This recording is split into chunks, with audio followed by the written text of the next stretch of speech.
Price the Lord. அன்பு சகோதர சகோதரிகளே, உங்கள் யாவருக்கும் ஆண்டவராகிய இயேசு கிறிஸ்துவுடைய நாமத்தில் ஜீசஸ் லவ்விங் மினிஸ்ட்ரி சார்பிலே அன்பின் வாழ்த்துக்கள். பிரியமானவர்களை, இந்த நாளுமா இந்த காணொளியின் மூலமாக உங்களை சந்திப்பதில் நான் மிகவும் மகிழ்ச்சி அடைகிறேன். இது சபைக்கான அறிவிப்பு. பாருங்கள், நாம் ஜூலை மாதம் எபேசியர் நிருபத்தை தேர்வாக எழுத திட்டமிட்டிருந்தோம்.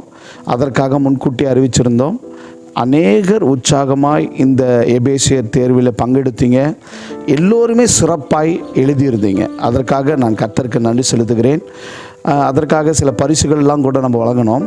இங்கே விஷயம் என்னென்னா, பரிசல்ல முக்கியம். யார் முதலாவது மதிப்பெண் எடுக்கிறார்கள் என்பது, கைத்தேர்ந்தவர்கள் என்பது இதனுடைய நோக்கம் அல்ல. இதனுடைய நோக்கம் எல்லோருமே வேதத்தை வாசிக்கணும், சத்தியத்தை அறியணும். அப்போது அந்த எபேசியருக்காக நீங்கள் எடுத்த முயற்சிகளை நான் கண்கூடாய் பார்த்தேன். உற்சாகமாக எல்லோருமே வேதத்தை பரட்டினீங்க, நல்லா உற்சாகமாக வாசிச்சிங்க, தியானிச்சிங்க. அது மாத்திரமல்ல, உங்களுக்கு நல்ல சப்போர்ட்டடாக நல்ல சத்தியங்களை அறிந்து கொள்ளும் விதமாக வாரம் நம்ம பைபிள் ஸ்டடியிலையும் எபேசியர் நிருபத்தை எடுத்தோம். கர்த்தருக்கு ஸ்தோத்திரம். சரி, நான் நேர விஷயத்துக்கு வந்துடுறேன். இப்போ எதுக்கு இந்த காணொளி அப்படின்னா, நாம் எபேசியரை வாசிக்கும் போதே நமக்கு நன்கு அறிந்து கொண்டோம். பவுல் தீகிக்கு 2 கடிதத்தை கொடுத்து விடுறாரு. நெருக்கமாய் ஒரே நேரத்தில் ஒரே காலகட்டங்களில் எழுதப்பட்ட கடிதம்னு பார்க்கும்போது இரட்டை நிருபம் நம்புது. அடுத்தது கொலோசியர். ஸோ கொலோசியரை நம்ம திட்டமிடுகிறோம். எப்போ அப்படின்னா, அடுத்த மாதம், அதாவது செப்டம்பர் மாதம் 2வது வார ஞாயிற்றுக்கிழமை, அதாவது 8ஆம் தேதி வருது.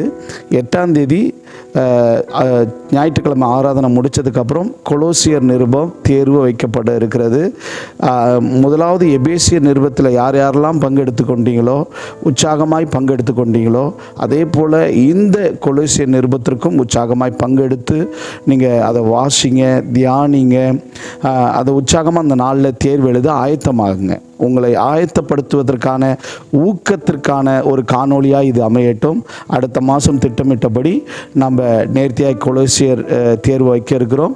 சரி, கொலோசியர் தேர்வு வாசிக்கும்போது கொஞ்சம் கடினமாக இருக்குதுன்னு நீங்கள் எதுவும் ஃபீல் பண்ணிங்கன்னா, ஸோ எபேசியருக்கு எப்படி பைபிள் ஸ்டடி நம்ம எடுத்தோமோ அதே மாதிரி கொலோசியருக்கும் இந்த நாள், இந்த வெள்ளிக்கிழமை இரவு இங்கே 8 மணிக்கு கொலோசியர் நிருபத்தை குறித்தும் நம்ம பைபிள் ஸ்டடி இருக்கிறோம்.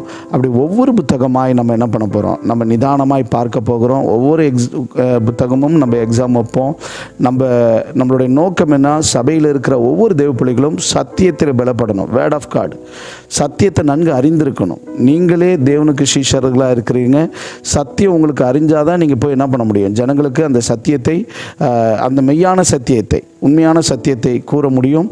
நீங்கள் தொடர்ந்து உற்சாகமாக இந்த காரியங்களில் பங்கு பெறுங்க. கர்த்தர் உங்கள் ஒவ்வொருவருக்கும் ஏற்ற பலனையும் ஞானத்தையும் கொடுக்கட்டும். நான் அதற்காக ஜெபிக்கிறேன். சபையை நான் வாழ்த்துகிறேன். கர்த்தருடைய நாமத்தில் கர்த்தருடைய நாமம் மகிமைப்படுவதாக.